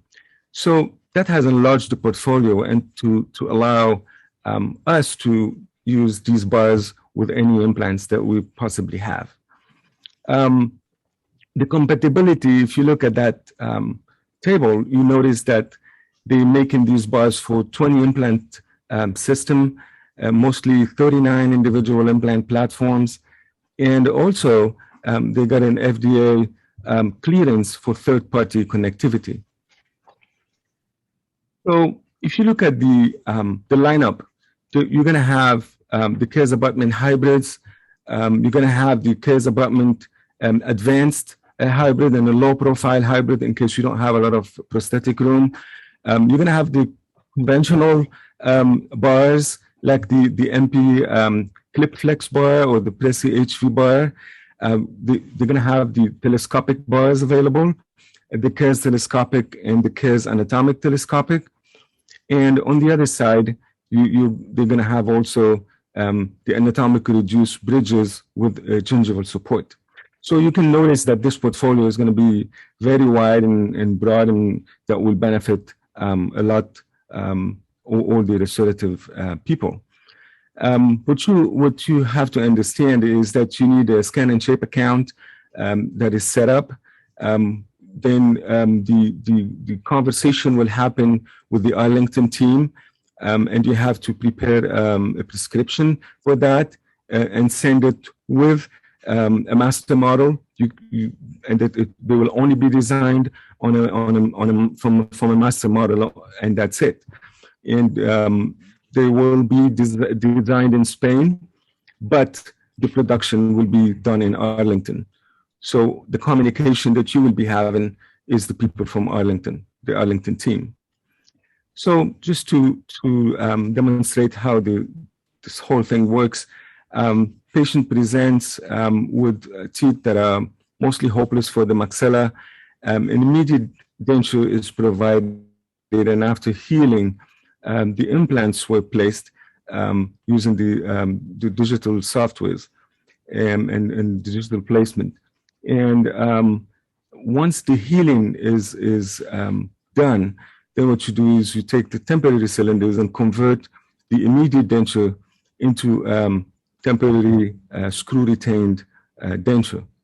And then after healing, standard impression is made. You can either do it, and just with any type of material of your choice. And then once the casts are prepared, the design of the bar is made to fit within the confine of the future denture. And then the bars are mailed after your approval. And then in the lab, the standard teeth setup and processing of the implant fix complete dentures, and then the delivery, of course, after occlusal adjustment. And bear in mind that with this type of cases, you have to treat them like fixed cases, which means you have to get mutually protected occlusion. With this, I want to thank all of you for your kind attention. And if you have any questions, I'll be more than happy to entertain them. Great job. Great Nice job. stuff. Nice Loved stuff. it. Loved it. So, where did you get those? The title or your second slide and your end slide? Those are some nice photos. I can share them with you. I don't mind. Oh no, I don't want them. I'm just saying, good job. You got them from some type of online. Well, I looked at to get the map. I got it from Google, and I compiled everything together. Good. Yeah, nice quality. Very nice. Excellent. Okay, so Renata is coming up next. Let's get her all up and running. What happened to James? Oh no. Where's he at? Yeah, I don't know. He's in and out. He's a ghost runner on second base right now, trying to make it around the horn. I don't want to talk about it. At some point, he may get fit back into the lineup. It may be tomorrow when there's no one here. It may be during the break when everyone's using the restroom. I don't know. We'll figure it out. The show goes on without you. And everyone is going to continue to learn. DevRight will continue to make things amazing. And if we can fit him back into the lineup, then we will do so at that time. So we are experts at problem solving, and there's been a full tech team behind, a production and a tech team behind the scenes trying to make this thing work for him. So I'm sure there's going to be some scotch or some big thing delivered here at some point for Aaron, and everyone's going to celebrate with when he gets up on the stage. I want to hear Renata. Yeah. So much rather listen to her. Let's yeah, there you go. Next up, let's welcome Renata, who's going to talk about fixed or removable. So without further ado, Renata, take it away. Hello, everyone. Good evening. I'm Renata Camino. I'm very happy to be here with you. Thank you, Strawman and DevRight, for having me here. And today I would like to talk about a very common question the restorative provider gets when we're treating maxillary arches with implants: fixed or removable? And what are the clinical parameters involved in the decision-making process? So whenever we have patients that are missing their teeth and we get them to evaluate and do treatment on them, at first glance, it might seem like it's not difficult at all. The treatment plan is centered basically just in deciding what prosthodontic alternative we need to do: fixed or removable. And it is truly more into depth than that. It's truly about what is adequate and what is tailored to the patient.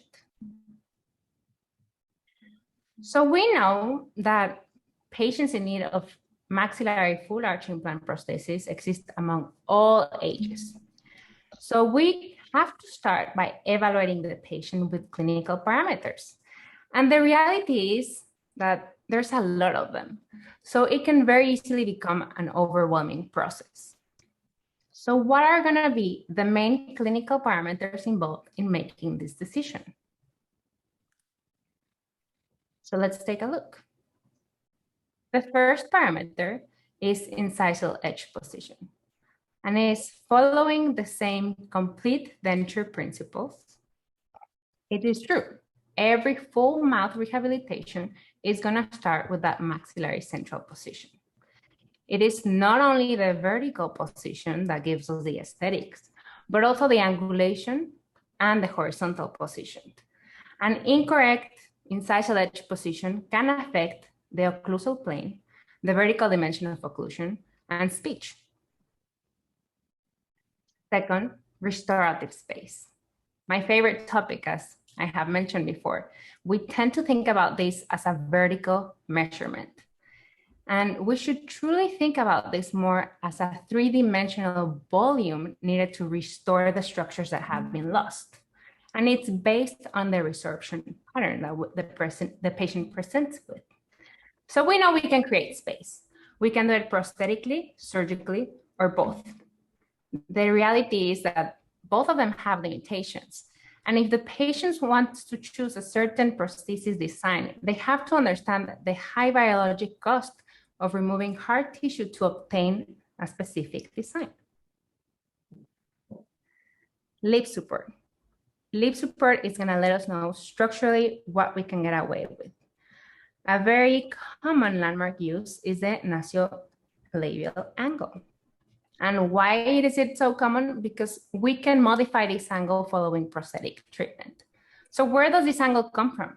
It actually comes from the upper lip supported by the cervical part of the incisor and also by the alveolar process.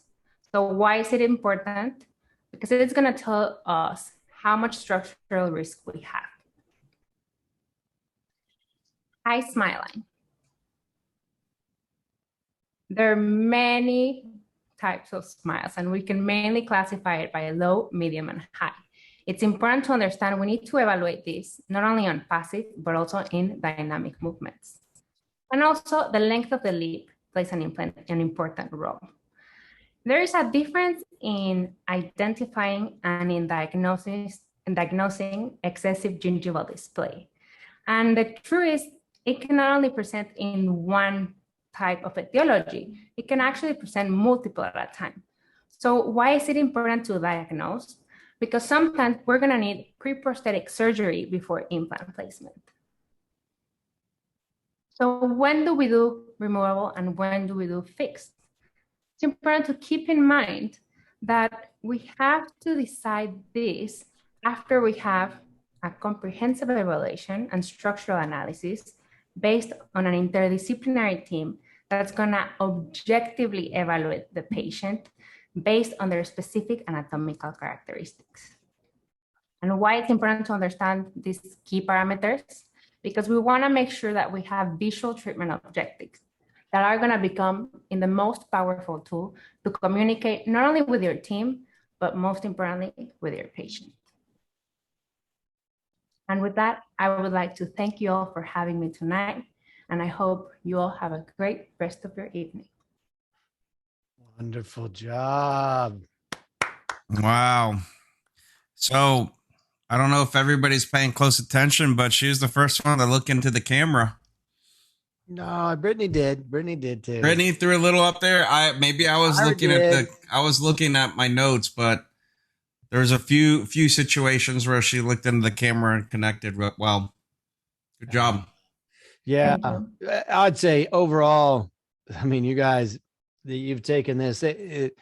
Most improved is going to be the hardest thing to figure out, because everyone's, well, I mean, maybe not James, but everyone's improved so much. You know, it's James just, is getting beat down so bad. Hey, James is going backwards. So no, James is great. We love James. We're solving the problem in the background. And normally if we were doing this and weren't having so much fun, we just pull this down. Next presentation's up. We're ready to go. But obviously, Tony, you're going to head to the green room in just a second here. So you'll see that alert from our magician behind the scenes, Aaron. We'll get you all situated and ready to go. And we're going to bring up our next speaker, who is Ryan Lewis. So let's get his presentation loaded up. And Ryan comes to us from Colorado. I think Longmont is where if I recall correctly, where he's from. And let's all welcome Ryan. Don't forget to unmute yourself. There you go. Yep. And give you a spotlight. So Ryan, take it away. Enlighten us. Well, I want to thank Strawman and DevRight for supporting me in this course and helping me to become a better presenter for Strawman. So today what we're going to speak about is TLX and full arch co-diagnostic guided surgery. TLX is Straumann's newest implant line. They have taken the old tissue level implant and combined it with the BLX body and developed the TLX implant. It has really become a game changer in my practice. Traditionally, the tissue level was the implant that I used 75% of the time.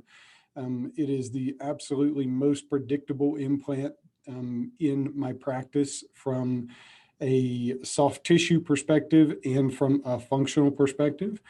So absolutely love the implant. With the TLX, we have a full line of abutments, Vario base, temp cylinders, Novalock. We can also mill our full arch bars to it. The TLX comes in 3 different sizes and 3 different platforms. So we have the 375, the 4.5, and the 5.5. The TLX has the same inner diameter throughout all of the different size implants. So it's nice because we use the same implant driver for all the different size implants, all the different size platforms. We use the same scan body. The implants have a NT, RT, and WT top. The 375 and 4.5 both share the NT and RT top, which makes it really nice when we're doing full arch implant therapy, because with the 375 and the 4.5, we can use the same top throughout the entire arch. So we have open tray and closed tray impression copings here, just like our other implant lines. And here is a patient that we have treated with the TLX implants. So we'll do our aesthetic diagnosis. He presented with failing dentition due to periodontal disease and decay. And here we can see his initial situation. And so we have recommended to extract all of his maxillary teeth. And with the TLX, we have the great option for immediacy here. We're going to overlay his trio scan onto his CT scan in co-diagnostics. Once we have it overlaid, based upon our diagnosis, we're going to now position our implants. Once we have our implants positioned, we can now look at the implants in relation to his existing teeth. And as you can see, his existing teeth are in the way of our implants if we're going to do this guided. So with co-diagnostics, it gives me flexibility. I can go into Mesh Mixer and remove a couple of the teeth, overlay that into co-diagnostics. Now I have the ability to build a guide in co-diagnostics and move forward with guided surgery. It's one very nice thing about Straumann. We have a lot of flexibility in our digital solutions. And so here we are placing the implant.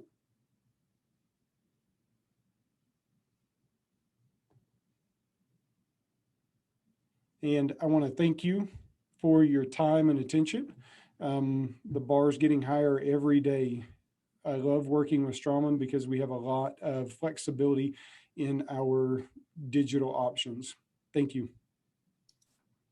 Great job. Great job. That's nicely done. I like it. You know, you guys are benefiting from Brody just having a heart tonight and not lowering the boom on timing. I think we're all in the range, but a little flexible there. Yeah, we're having a good time. Stuff is good stuff. Content is good stuff. So, all right. So, how's everybody feeling? We've got one more who's in the green room right now. Wait. Is James done? Are you saying there's no chance for James? I'm just looking at the time, like let's see how it goes. You know, it's one of those things, right? Yeah. I mean, maybe we'll do a little poll. Maybe we'll do a poll. See, Aaron, maybe pull up a poll in a second. See if we want to get it done. Maybe the audience can vote. I don't want to be the hatchet man. and make all the decisions here. So we'll see how it goes. But before that happens, let's get someone who's been amazingly patient, waiting his turn for everybody to go. And this is someone that, like, okay, when you have this long period and you don't know what's coming and you got those endorphins going and then adrenaline and then epinephrine, and you're like, am I up next? Am I not next? And you finally get to it. You're like, let's get it done. You got to be able to control those nerves. You got to be able to control everything and then deliver like a rock star. So I know Tony's going to do that. So Tony's up next. And without further ado, let's close it out. Tony, it's your chance. Hit it. Welcome, everybody. Today, my topic is going to be improving outcomes for full arch restorations with Smile in a Box. First, I want to thank, as usual, Strawman for sponsoring the program and DevRight for hosting the program. And so today we're going to review the steps in performing guided arch using Smile in a Box. And we're going to do that with a case presentation resulting in a double arch impression, fully loaded and screw retained temporary. So here we have Claude, and he presented with a chief complaint of, I want to improve my smile. Claude had multiple different problems, including missing teeth, periodontal disease, unesthetic smile line, plane of occlusion problems. And this all led him to decide that he wanted to extract his teeth and move forward with a full arch restoration. His final treatment plan was an upper and lower pro arch restoration, a fully guided Smile in a Box, immediately loaded conversion prosthesis, and his final restoration was going to be a full arch monolithic zirconia restoration. So after we submitted the CBCT and the STL files, we received the guides and the prosthetic back from Smile in a Box. Those were the pin guides. These are the upper and lower bone reduction guides. Here are our osteotomy guides. And finally, our upper and lower conversion prostheses. So on the day of surgery, we're going to try in the pin guide, and this has to fit perfectly without any rocking. If it doesn't fit, we're going to have to abort the surgery, or we're going to have to do a freehand type of surgical procedure. The next step is the completion of the osteotomies for the stabilization pins. And what we're going to do is we're going to hold that guide perfectly stable. We're going to drill one hole, and then we're going to place one pin. And then we're going to move on to the next pin, and we're going to drill that osteotomy and place another pin. Finally, we're going to take the guide out, and then we're going to perform our extractions. And then we're going to place our bone reduction guide. All of the bone below that platform has to be removed for this to be successful. So here we are removing the bone. We want to have a nice flat plane that is parallel to the horizon. And this is very important for us to have adequate restorative space. The next step is to remove the bone reduction guide and place the osteotomy guide. And then we're going to follow the prescription given to us by Strawman. We're going to use the smallest drill, and then we're going to progress to the larger size osteotomies. Then we're going to place our implants through the guides so that we have the proper depth and the proper timing, especially on our angled abutments. And then we're going to use our profiling burr, especially in the areas where there's going to be angled abutments, because as we know, the SRA abutments can be wider than the implants, and we don't want to have any bone in the way, so that we're going to prevent those SRA abutments from seating. So here we are with our SRA abutments in place. You can see they're all at about the same level, which is what we want. And then we're going to place our temporary cylinders with our rubber dam blockout, getting ready to pick up the final conversion prosthesis. So here's the conversion prosthesis held in place with the same osteotomies as all the guides have been. And then we're going to pick up those cylinders using a self-curing composite material. And here's our final upper and lower conversion prosthesis seated. We're going to torque those to 15 degrees Newton centimeters. And here we have our patient with a nice smile, life-changing event ready for final prosthesis after healing of 3 months. So in conclusion, we reviewed the surgical protocol for Smile in the Box. We demonstrated a double arch immediate case presentation, and we highlighted the accuracy and predictability of Smile in the Box guided surgery. And with that, I thank you for your kind attention. Awesome. Great job. Love it. All right. Nice stuff. Nice stuff. Okay, guys. Great series of lectures. Is there anything else before we break? Well, nothing. Are we done? Well, I mean, what I'm missing James. I mean, he's a punching bag. Look, I said I didn't want to be the hatchet guy, and you're the softy, so we balance each other out. Maybe we can bring it. Maybe we can open up his video and have him plead. No, first off, we want to see if anybody even wants to hear him. So I say we throw out a poll. Let's get a poll going and see if anybody wants to hear from James. Well, I can tell you, my Dawn brought me dinner. It's waiting in the room. So I mean, can you smell it? Oh yeah, and she says it's getting cold, and it's not good cold. So okay, well, let's see. You're gonna have to really convince me. Okay, let's get it out there. Can we see it? We got a poll going. Let's see what people say. I mean, it's he got to know. yeah, it's a couple. It's some no's and some yeses, and I don't know if guys. You can say whatever you want because he's in the green room. He doesn't know. He cannot see. This is anonymous. Okay, so he will not see these results. Okay, so ending the poll. Okay. Okay, sharing the results. Okay, so do we want him to plead, or we can just make it? Well, first off, we did find his presentation. Okay. So what I'm going to do is you voted. I didn't want you to know how it was going to be presented yet. So we pulled it up. He actually loaded it on the wrong screen. So we've got it on this. He tried to do a TV type deal. So we got this little TV here and you're going to watch it on the screen right here. I'm just kidding. I pulled that out of nowhere. So I was like, what is that? What is that you have there? Look at this TV. It's even got some RCA inputs. I was going to try to load his presentation up on this guy right here so he could get in off of this, but no.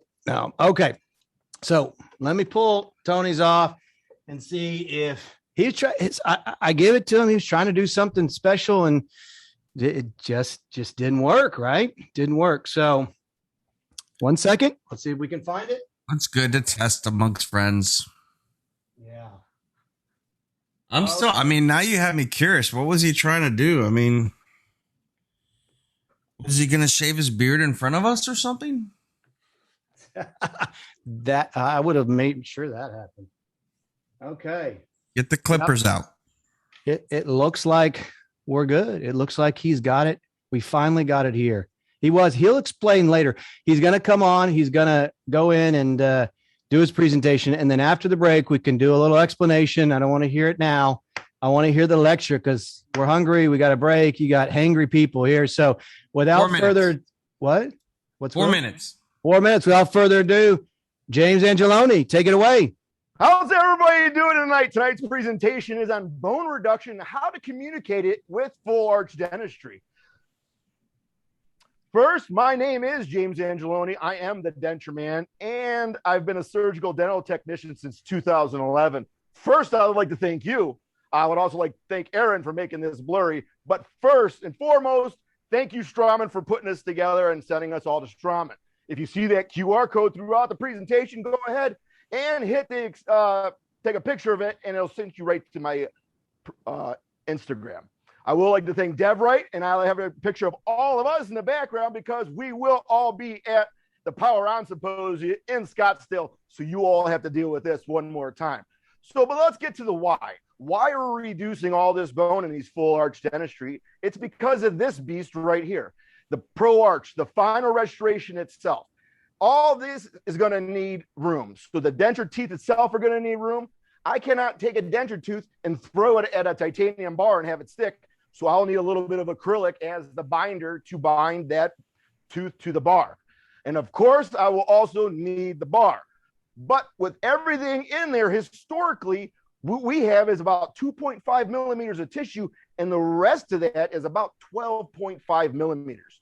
So how can we communicate that to our surgeons and periodontists that are doing surgery? Well, first, they're going to shoot me back a Panorex, and from that Panorex, we'll go ahead and mark our vital structures, measure from the incisal edge position 15 millimeters to see if we can actually accomplish the surgery. And then if we can, we can put 4 or 5 BLX implants in there and make them good to go, and everything's going to be sound for surgery. So traditionally, what we'll do is fabricate a immediate denture and a clear duplicate of that immediate denture. With that clear duplicate, we will mark 15 millimeters from the incisal edge all the way to that black Sharpie line. I'll go ahead on the lathe and remove that whole thing. And this is what we're going to use to communicate reduction in surgery. So once all of the teeth are extracted and that arch is degloved, it's time to put in that jig. So we'll place that in, and we'll go ahead and take your favorite sterile number 2 DentureMan pencil and mark it from tuberosity to tuberosity. Why tuberosity to tuberosity? Is because that's as far as we're going to want the teeth to go back. So once we go ahead and we mark that, we take that clear guide out, and this is what we see. This is what our reduction line is. And this is what it's for you guys as specialists out there to do the reduction. As a technician, this is just my guidelines for the 15 mils of restoring space. So with your favorite side cutters, maybe even some acrylic burrs. Acrylic burrs. I got to slow it down for this little guy. But by far, my favorite instrument is the reciprocating saw. So if you're an oral surgeon and you have a GP come in and watch your surgeries, just whip this one out and see if they want to do this at their practice. But it is the best and most efficient way to remove this bone, because what we're trying to do is create a Pro Arch all-on-4 shelf where that bone is perfectly flat, because where my prosthesis is going to go, that also has to be flat for make sure it's cleansability, just like you see here. But how can we communicate that with more of an extreme patient? And why extreme? Because we have a high smile line. We're all in DevRight. We're not supposed to use red, but I'm going to use red right now because that means caution. High smile line. How can we communicate reduction with a high smile line with a case like this? Sometimes the surgeons won't trust that technician with the clear guide. So the way I like to communicate these is by using the Smile in a Box protocol. This is actually the second guide in the Smile Box protocol, and this is the bone reduction itself. So with this guide, it'll help me communicate to the surgeon periodontist out there for bone reduction. Remember, you also have to do the shelf where it's level buccally to lingually. After that's all accomplished, you go ahead and place in the implants. And even with the high smile line, you can accomplish this through proper workup, proper measurement, and proper know how to do these cases. Remember, we're just technicians. We're just giving you a guideline. It's your responsibility to accomplish the task. I will like to thank everybody, Straumann and DevRight. And if you didn't take a picture of that QR code, you're not my friend. Yes, you're my friend. I don't care. But take a picture of it anyway. And I will see everybody in Scottsdale, Arizona. But I think I might have a second left.